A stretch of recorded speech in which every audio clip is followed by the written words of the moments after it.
Powerful question. That's the type of question that we should be asking about how we use algorithms and how we use these approaches in general. The basic idea behind Wobot, the mission is radically accessible care. Well, radically accessible mental health support. And the basic idea for those who know what it's an app that once you download it, it's a chat bot with that uses techniques that are inspired by cognitive behavioral therapy and other means such as DBT and IPT to address the needs that it can in the moment. So if people have challenges or issues, they're going through hurting, grief, pain in some kind of way, then there's something that they can talk to. And currently, this isn't something that's powered by a probabilistic method.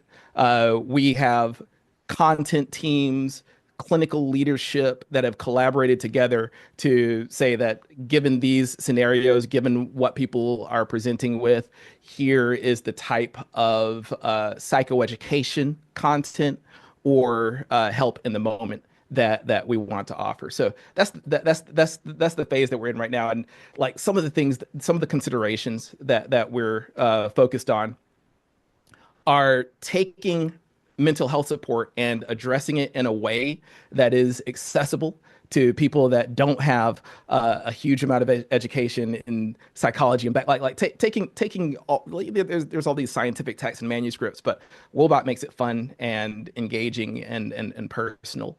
And that sounds like a roundabout answer, but really what I'm trying to focus on is we should like the solutions that we deliver shouldn't require a huge amount of health literacy at the table. That's a social determinant of health. And if we're putting too much burden on our users, then we have a problem.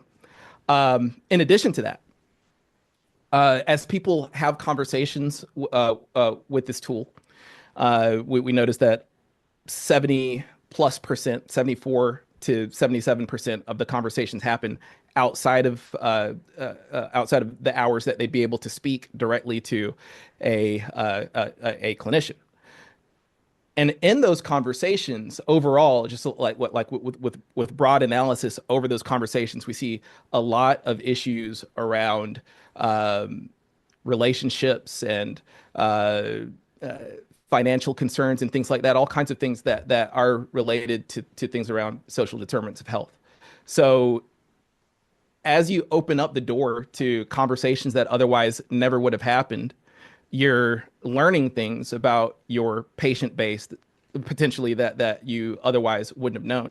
So seeing how people respond to the applications that you put into the market, you should pay attention to what's happening there and see if there's an opportunity to open up resources and considerations for opening up channels around addressing the social determinants of health and financial needs and concerns that you learn about from a patient population. So I'm speaking in parallel on like personal experience and what we as a team focus on, but like natural language processing and language models and everything like that, that flips people's thinking in a lot of ways to where, hey, let's start opening the doors for free text. And once you have more opportunities that you're collecting free text, it's important to not discard that data, but understand it deeply and understand where you can use that to address the social needs in your population.